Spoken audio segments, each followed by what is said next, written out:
Hello again. Welcome to the Mike Petke Coaches Show. I'm your host, Brian Dunseth. He's the man with the whistle at training sessions, barking orders. Mike Petke. Mike, how you doing, man? I'm doing well. Did you know that that was going to say that, or as usual? Oh, you did. Yeah. Oh, you prepped for I might have added week? a few words here or there. Okay, well done. Not only did you and Real Salt Lake secure 3 points at the weekend, but the GOAT, Nick Rimando, entering a new exclusive club of one, becoming the first player in Major League Soccer history to record 200 individual wins. Mike, you have a long history with Nicky Rimando. How do you put into words what his record now stands for in Major League Soccer? It's tough, to be honest with you. You know, having played in the early days of the league against him, then midway through playing with him, then playing against him again, coaching against him, and now coaching him. It was a very special thing today to come into my office at the stadium, and he signed a pair of his goalie gloves, and they were on my desk, and that was unbelievable. Those are going to get framed for sure. But Nicky was always somebody that you kind of do a double take at early, and you played with him, right, in Miami? Yeah, I played with him in Miami. Kind of do a double take and like, this is the goalie, you know, very deceiving. And then he gets out there and he jumps around and he makes these unbelievable saves, and then you put the ball at his feet, and it's like, what's going on here? You know, he could be a field player. So I've seen the evolution of Nick, as you have as well. He went from, for me, as a who is this guy early on, to playing with him and saying, this kid's got potential. Yeah. You know, I can't wait to see what happens to this kid. To all of a sudden come full circle now and say 39 years old next week or next month, holds virtually every record, and he's done it by, it's very easy to say being the best goalkeeper, but his mentality, his work rate, his attitude, all those things, and it's been a pleasure to follow this. So I'll take you back. I met Nick Rimando when he was at Montclair High School. I was at Damien High School. We weren't rivals, but we were kind of competitors in the same region, and Nick would start the game in the midfield, be the number 10. Yeah.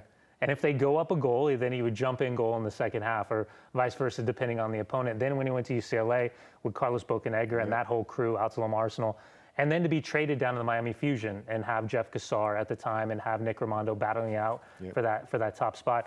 You find yourself, and I don't know if you ever thought about this as a center back in front of him, but something happens, a breakdown happens, and he's just pushing one away from the top corner.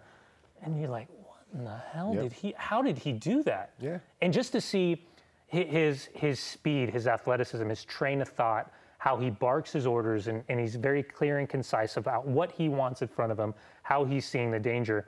And then, like you said, I said this during the broadcast, I think it was Nicky Beasler pinged one back that was a bit bouncing to him. Yeah. And it's almost like a tester. You don't even have to worry about it, because outside of, say, I don't know, maybe Matt Reese is the only other goalkeeper I can think of that is so proficient with the ball at his feet.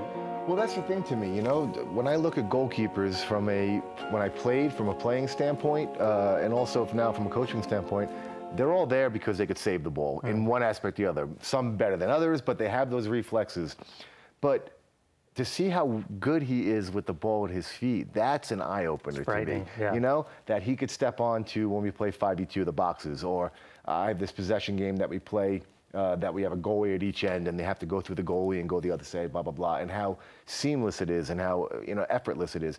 And I don't know if many people know this, but the story you just told about Nicky playing in the field until whatever, Timmy Howard followed a very similar trajectory at East Brunswick High School. He didn't play goalie. He played in the field. Yeah. And you look at that, and Timmy's pretty good at his feet as well. Yeah. And you look at that and say, wow, you know, that has to be in the thought process of any young kid who wants to get to the next level as a goalie, because the position has evolved so much around the world that it's no longer just your presence in goal saving, and it's you have to build out. Yeah. It's funny you say that. As you were saying that, I'm thinking of guys like Manuel Neuer. Yeah. He's amazing. Yeah. So now you start thinking, and you start thinking about all these goalkeepers that are so sound and so proficient, where it used to be make the save, make the punch, get in amongst the trees. Now it's punt it as far as you could. Yeah, just boot it as far as you can. Now it's about, can you start possession from the back? Can you stay as connected to your back four, essentially, where you become a sweeper? Yeah. And I think we're seeing the evolution of goalkeepers, and it's good to see Nicky kind of being on the forefront. Luckily, the RSL Digital team finally did something worthwhile and we're able to reach out to a handful of notable names across Major League Soccer for their perspective on Nick Rimando. 3 points for RSL in Major League Soccer history for that man, Nick Rimando, the greatest keeper in Major League Soccer history.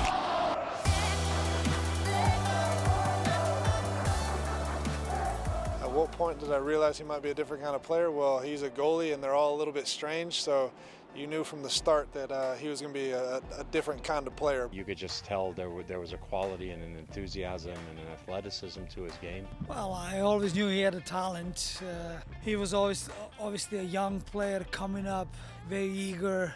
Every team that he goes into, whether he's the 1, the 2, or the 3, his character and personality are infectious, and I don't think when you go through the league there's one person that'll say a bad word about him. Nick is probably one of the most consistent keepers in the league. Every single year you come away thinking this guy is clearly the best goalkeeper in the league. He can, on a run, just drop balls into people mid-stride. It's very impressive. His longevity, his consistency.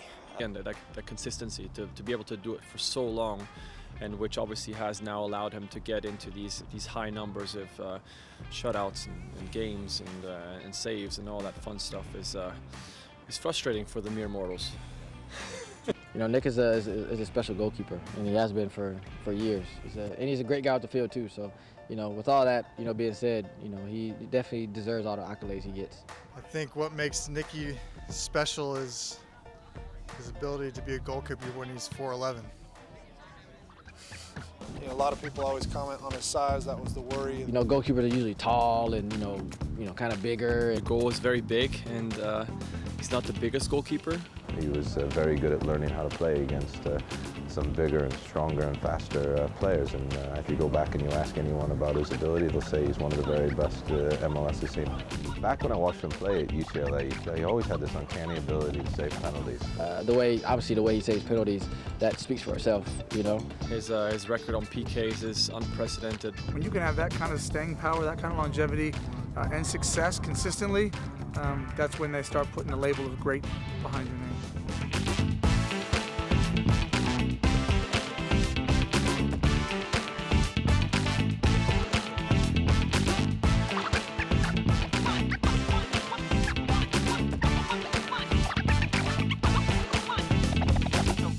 The best traits for Nick Rimando is he's actually really good with the ball in his feet. He's exceptional with his feet. You know, he's very comfortable using his feet playing out of the back, but he can also launch counters and ping a ball. And as the game changed, with the goalkeeper starting off a lot of the attacks, you know, Nick was always one of the best in the league at that. Take a guess that he's the leading assist goalkeeper in the history of MLS. You know, you see him, put side kicks, or however you call it, sidewinders on people's foot. He can do it all, to be honest. You know, he can do it all. Cross into the box. Shot. Rimando off the post. Rebound. Rimando. Unbelievable. Literally saved it with his face. But it wasn't just a deflection. Like, he actually put his face in the way of the ball and stopped us from scoring. But just stuff like that. Those saves he makes, you know, that was pretty that's a pretty amazing save. What defines his record-breaking career, I think people will remember his penalty kick saves, but I think the people that know him best and people that have played with him will remember him about his smile and his good spirit. I think what makes Nicky unique and special is just his ability to be in the locker room and get along with everyone. He's truly a team guy. I made sure that I got his jersey last year because I know he's a special guy on the field, but he's a very humble and likable guy off the field, so I wish him nothing but the best. Nicky Rimando is just a guy who, aside from being a very talented goalkeeper, he's the life of the party.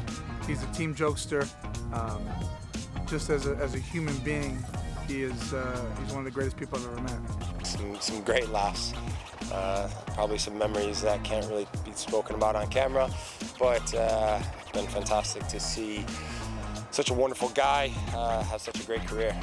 So I'd tip my hat to you, pal, and yeah, congratulations. Oh, really good stuff from the RSL digital team right there. Mike, what memories spring to mind about Nick Rimando? Wow.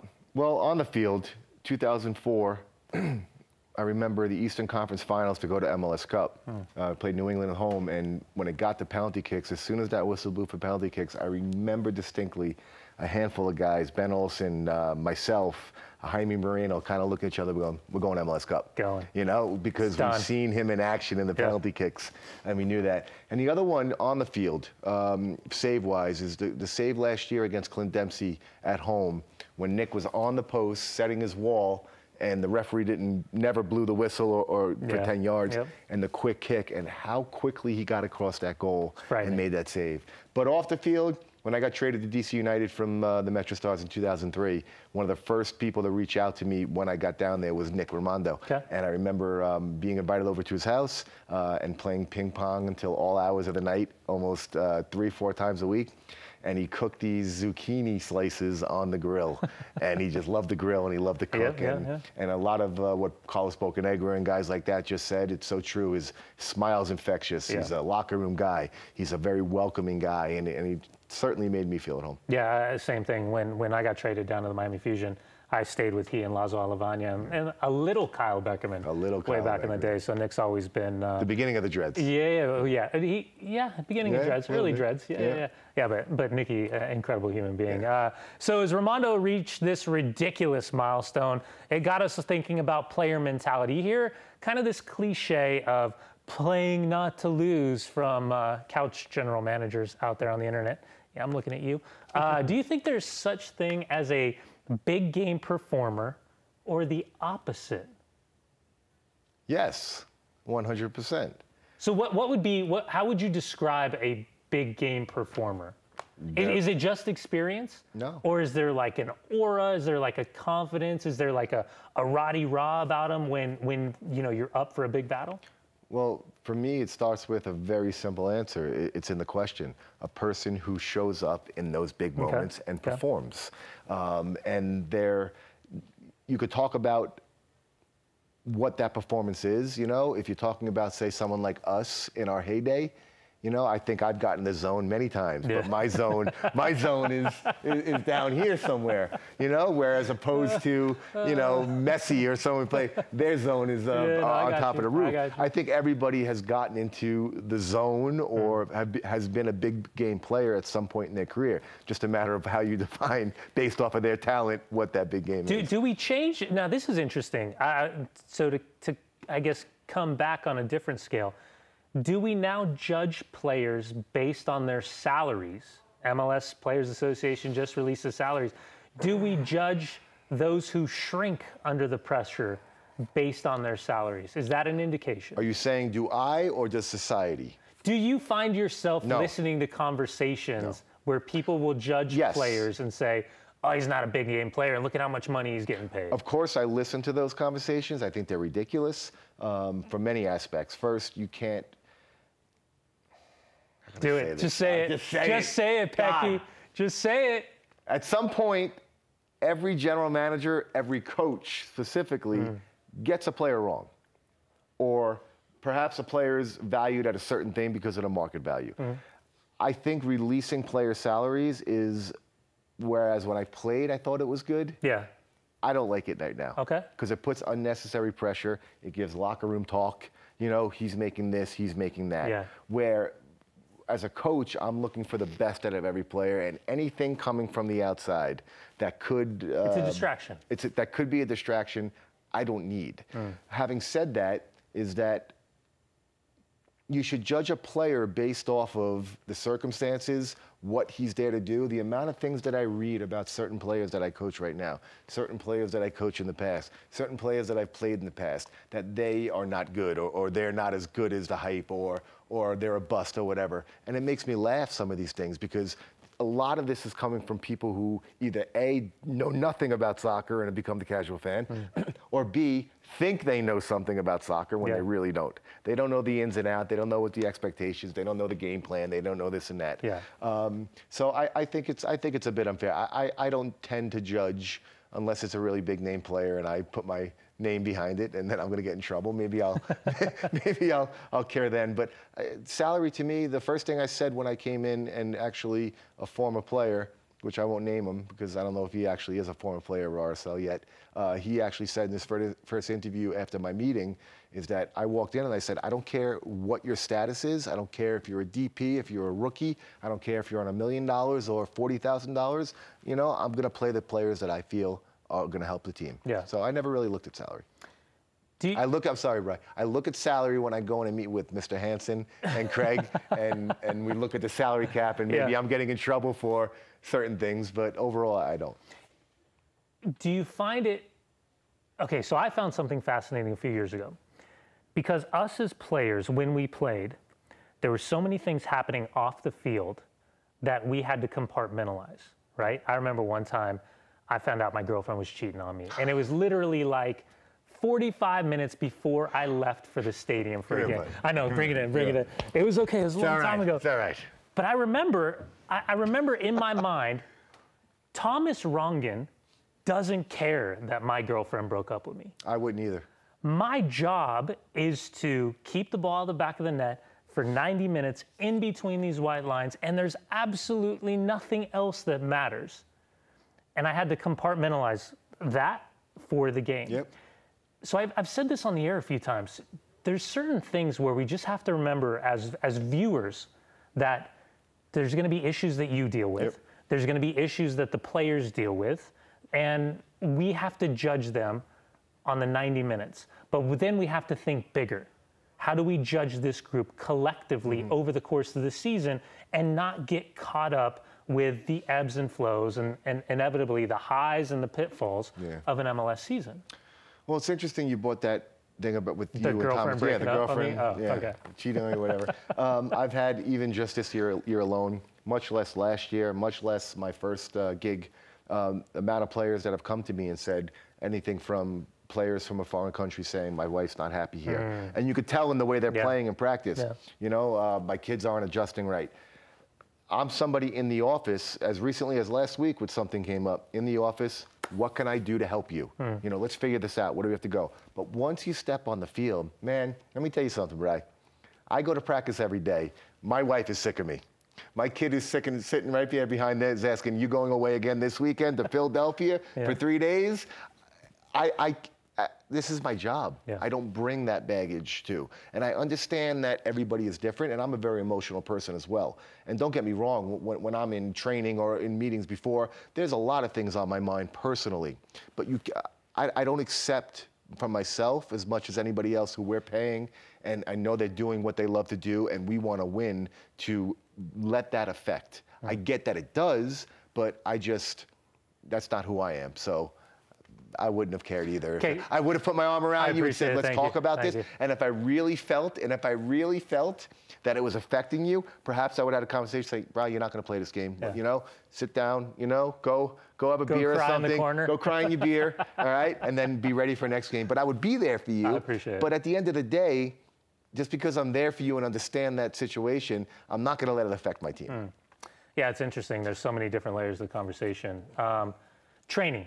Now, as we brought up training, can you remember, take me back to the day, can you remember, I don't know, a player that was horrific in training, but then got on the field and you were like, what? How is this happening? Who is this guy? Because he doesn't show up 5 days a week. There was a ton of players. You know, there was players I played with early on in my career who, Hurtado. Remember Hurtado? El Dunque, one of my favorite people in the world. He was, when I was in New York, he was one of the worst players in practice. And then after practice, he wouldn't run, wouldn't do anything during practice. After practice, he'd be doing sprints full field. And the coach would walk up to everybody, to the young guys like me, and be like, see how hard he works? And I'd be like, where was that for the last 75 minutes during practice? The touch of a pregnant donkey. I'm literally sweating and I'm walking around like this. And now he's doing work after practice. But then show up in the game, he would score goals. There's a number of guys like that, but you know, also a guy like that. Maybe this story doesn't fit into what we're saying, that is terrible in practice and then shows up in the game. But a guy like Kerry Zavagnin, who's assistant coach of Sporting Kansas City. We talked a little before the show. I remember when I got drafted, he was on the team and nothing special at all. Then he went actually down to the what was it, USISL in Harrisburg, it's called. and then the next thing I know, he's captain of, I believe he was captain of Kansas City, and then going to a World Cup. Yeah. Like within a year and a half, 2 years, and I was like, where the heck did this thing come from? You know, so I don't know if that falls into the category, but that was somebody that I said he's never make it. What about, to your and that's point? A credit to you, Kerry. Yeah, no, Kerry. I love like he Kerry. watches the show. Heck of a human being, being linked with a lot of jobs in Major League Soccer as well. What about players that have taken a little bit more time to settle in Major League Soccer? Because I think people just say, oh, it's a step down. This should be easy. They're coming from England or they're coming from Argentina. And it should just click like that, the style and the understanding, the tendencies, the weight of the passes, finding, you know, the right foot, all of the... Was there a couple guys in your past that you can think of that when they got to Major League Soccer, it just took them a little bit to get going? Yeah, I mean, I'm trying to remember a player who, I think Jefferson Savarino came out like a bullet out of a gun when he first got here. No doubt. I think that might be a bit of an exception. Even Albert Rusnak, he wasn't playing as good as he's playing now, but he wasn't playing bad.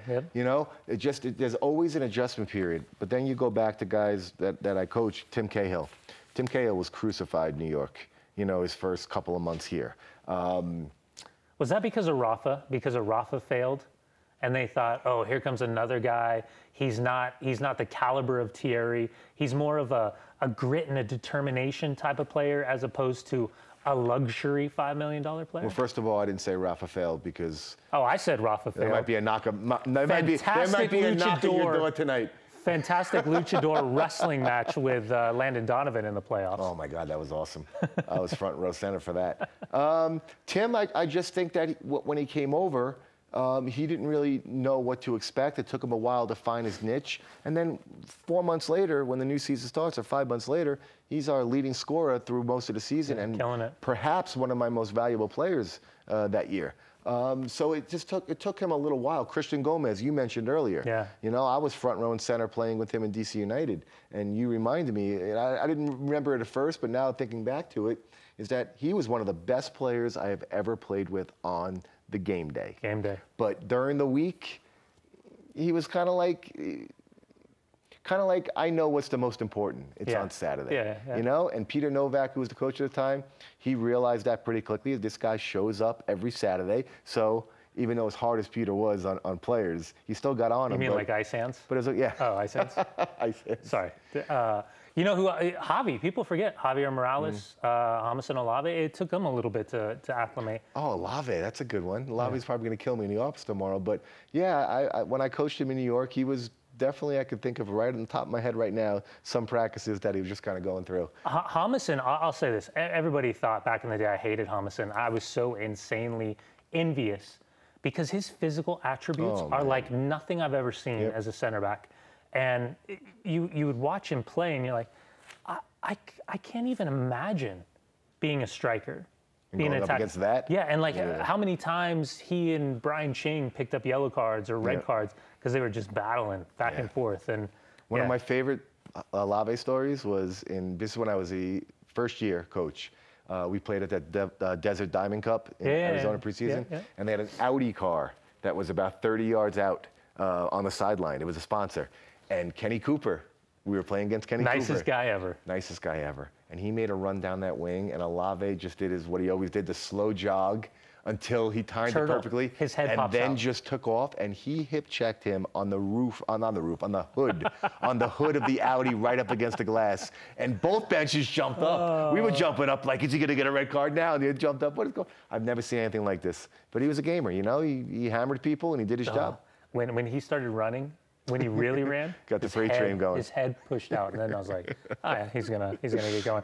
All right, so this is an interesting one. I started thinking about this a few weeks ago. We were kind of talking about, I don't know, bonus structure ideas. Like if we could change Major League Soccer, what would we do? So what about personal milestones for player contracts? And this really goes back in the day. Games played, goals scored. I had it in my contract. So I know for Breathe Right strips, you got like $2,500 per game. And a bag of golf clubs. Did you really? Yeah, Titleist. They were pretty good. Still have them. That's a hell of a promotional stint right there. But what's your take on back in the day of how a lot of these bonus structures were heavy backsided because salaries weren't anywhere near what they were or what they are now? I was absolutely fine with it. It motivated the heck out of me. You know, I had a lot of things in my contract as far as percentages of playing. You know, I remember early on it was early on it was 50% when I first came in the league, and then it was 75%, and you get a pretty decent bonus structure at the end of the year. I never encountered a situation where I fell short. I mean, I have fallen short of that, but I never felt that it was because I was getting screwed by management or something like that. You know, if I was honest, looked myself in the mirror and said I played, looking back on my performances during the week, I probably played exactly how I was. But I thought it was great, and again, what we talked about a couple of weeks ago or last week, I think it's important to get something like that much more into the mix now, like we talked about. So one of the examples I have back in the day, there was a player who played for this club. He hit his game appearance bonus and then faked injuries the rest of the season to keep his trade value high enough on a struggling team. Hey, that's smart. It's brilliant, right? I would be pissed as a coach, but I would like to remind you, if you choose to do that, make sure your wife doesn't get inebriated around other wives and let that. Wow. I don't even want to know who you're talking about, to be honest with you. Hands off of that. Oh, absolutely. Really quick, how do you, I don't know, how do you find this balance between veterans and young players, knowing that in the moment over the course of the season, everyone puts a ton of pressure on themselves? Is it an individual thing, kind of a collective thing of how you manage, I don't know, the rigors of Major League Soccer? I was sitting down today with Taylor Pay, who's a young player on the team, just signed from the Monarchs last year, and Nick Beasler, who, same thing. After practice, down to the bench, and we were just trading stories and just talking, and we actually got into a conversation today about how coaches handle players differently. You know, and my whole thing, I feel that at the end of this conversation, they walked away and they had the facial expression, the body language, and they seemed to have gotten it and they agreed, but who knows, you know, they could have just done it for me. My whole thing to them was I try to treat every player with respect, but to think the same exact respect, but to think that, and I even used Taylor as an example, Taylor, to think that I'm going to treat you and Kyle Beckerman the exact same, you know, as far as if Kyle needs a day off for something, or as opposed to if you come to me and say, hey, you know, I'd like a day off, you know, my nephew's coming to town or something. No, you could see him at the practice, you know?